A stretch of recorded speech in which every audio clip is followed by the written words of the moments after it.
पुराने समय की बात है। एक चंदन वन में एक शक्तिशाली हाथी रहता था। उस हाथी को अपने बल पर बहुत ही घमंड था। वह रास्ते से आते जाते सभी प्राणियों को डराता धमकाता और वन के पेड़ पौधों को बिना वजह ही नष्ट करता और उद्यम मचाता रहता। एक दिन उस हाथी ने रोज की तरह जंगल के सभी प्राणियों को सताना शुरू किया ही था कि तभी अचानक आकाश में बिजली चमकी और मूसलाधार बारिश होने लगी। तेज बारिश से बचने के लिए हाथी दौड़कर एक बड़ी गुफा में जा छिपा। गुफा के भीतर एक छोटी सी चींटी भी थी। उसे देखते ही हाथी जोर जोर से हंसने लगा और उससे बोला, तुम कितनी छोटी हो, तुम्हें तो मैं एक फूंक मारूंगा तो चांद पर पहुंच जाओगी। मुझे देखो, मैं चाहूं तो पूरे पर्वत को हिला दूं, तुम्हारा जीवन तो व्यर्थ है। हाथी की बात सुनकर उस छोटी सी चींटी ने हाथी को घमंड न करने को समझाया, पर हाथी अपनी ताकत के मद में चूर था। वह लगातार चींटी का मजाक उड़ाता रहा और चींटी को डराने के लिए अपना पैर पटकने लगा।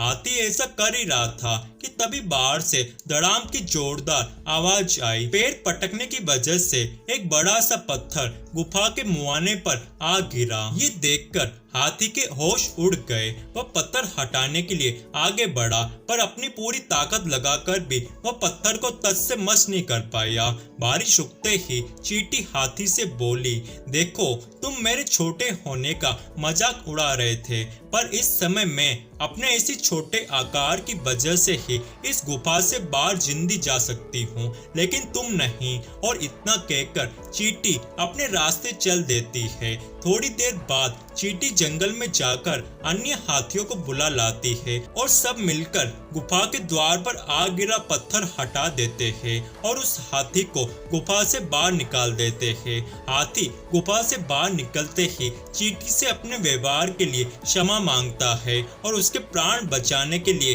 धन्यवाद देता है। इस घटना से हाथी को ये बात समझ आ जाती है कि सभी प्राणियों के साथ मिलजुल कर रहने में ही भलाई है, और उस दिन के बाद वह हाथी कभी किसी प्राणी को नहीं सताता है।